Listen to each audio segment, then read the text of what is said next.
Well, the weather outside is frightful. Yellow snow, yellow snow, yellow snow. Okay, tell you what, let's do something for Craftsmas over here. And we're going to do them with candy canes. How cool is that? Whoops. How cool is that? Don't mess around. All right, so we have some candy canes over here, and we're going to make this little fancy little candy cane planter thing. It's really colorful. You can use real posies. You can use fakeroony ones. It's all up to you. But what you do have to start off with is either with a tin or maybe a cup. That's what we actually have over here. We have cups. And you're going to need a bunch of candy canes. Now, we went to one of those stores that sell everything for under $1, and we've got, how many boxes we end up buying?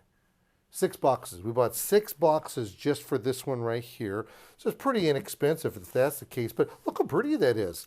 We've got ourselves the candy canes. We've got a bow. We got the look at that. You can actually take something like this and make it and then give it away like a housewarming gift. How cool is that? All right, now here's the story on candy canes. First and foremost, it was in 1670 that they decided to put a hook on here.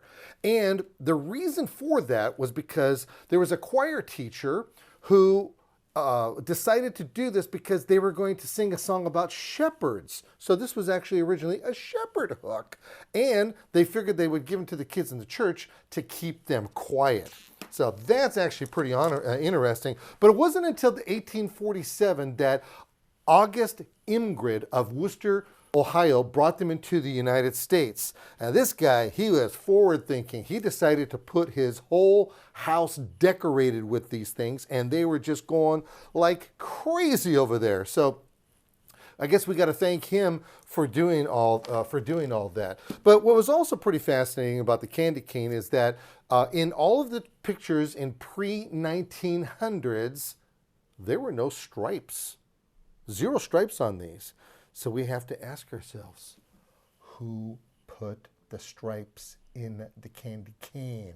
I guess before that they just called them candy, not candy cane. All right, let's do some of this over here. Really simple. You're going to need the tin or the cup. You will need to use a glue gun. This is real important. And then we'll go from there. All right, so the first one is this. You want to take and you want to put some, the first one has to be straight, by the way.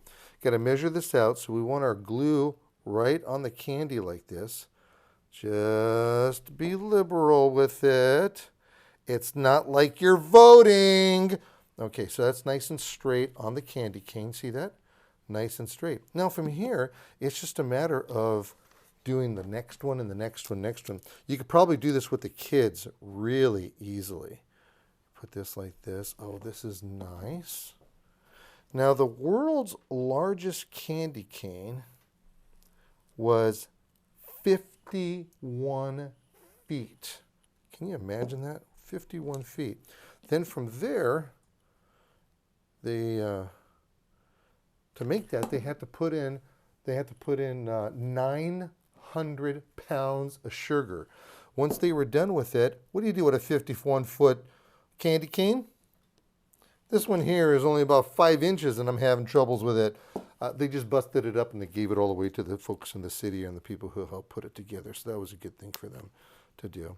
Okay, so anyways, that's what you're going to do if you're going to run out of your, make sure you have plenty of your glue sticks around. Because if you don't have your glue sticks, you're not going to get this done. I guess if you wanted to, you could put it on the cup itself. But I would put it on the candy cane because then you could strategically place it. All right, so you're going to wrap it all around like that. And then you're going to take, and then you get some of this ribbon stuff. You put the ribbon around, you're going to cut it, and then you're going to tie it into a really fancy, nice bow like this. Now, what's really interesting about the candy cane, 1.2 billion of these monsters are sold every year between Thanksgiving. Actually, say 90% of them is between Thanksgiving and Christmas time.